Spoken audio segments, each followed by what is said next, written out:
জুলাই গণ অভ্যুত্থানে ছাত্র জনতার উপর হামলা ও হত্যার ঘটনায় কুমিল্লায় দায়ের হওয়া ৪২টি মামলার মধ্যে ১৮টির চার্জশিট দাখিলের জন্য চূড়ান্ত অনুমোদন দেওয়া হয়েছে।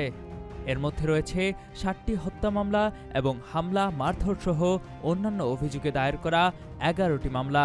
মঙ্গলবার কুমিল্লা জেলা পুলিশ সুপারের কার্যালয়ে পুলিশ হেডকোয়ার্টার্সের সঙ্গে অনলাইন সভায় এসব মামলার চার্জশিট চূড়ান্ত করা হয়। চূড়ান্ত হওয়া মামলাগুলোর মধ্যে কুমিল্লা কোতোয়ালি মডেল থানার ৯টি এবং সদর দক্ষিণ, দেবিদ্বার, দাউদকান্দি সহ বিভিন্ন থানার আরও ৯টি মামলা রয়েছে। জেলা পুলিশের একটি সূত্রে জানা গেছে, চার্জশিটের জন্য চূড়ান্ত হওয়া এসব মামলায় কুমিল্লা সদরের সাবেক এমপি আকম বাহাউদ্দিন বাহার, তার মেয়ে কুমিল্লা সিটি কর্পোরেশনের অপসারিত মেয়র তাহসিন বাহার সূচনা, কুমিল্লা দেবিদ্বারের সাবেক এমপি আবুল কালাম আজাদ সহ কয়েকজন সাবেক এমপি, সাবেক উপজেলা চেয়ারম্যান ছাড়াও আওয়ামী লীগ ও অঙ্গ সহযোগী সংগঠনের নেতাকর্মীরা আসামি হিসেবে রয়েছেন।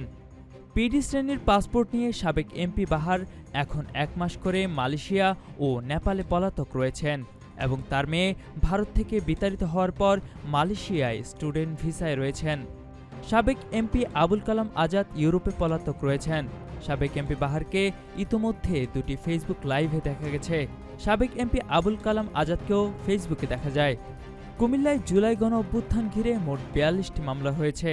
এর মধ্যে দুটি হত্যা মামলার চার্জশিট ইতিমধ্যে আদালতে দাখিল করা হয়েছে। বাকি মামলাগুলোর তদন্তও দ্রুত শেষ করার কাজ চলছে।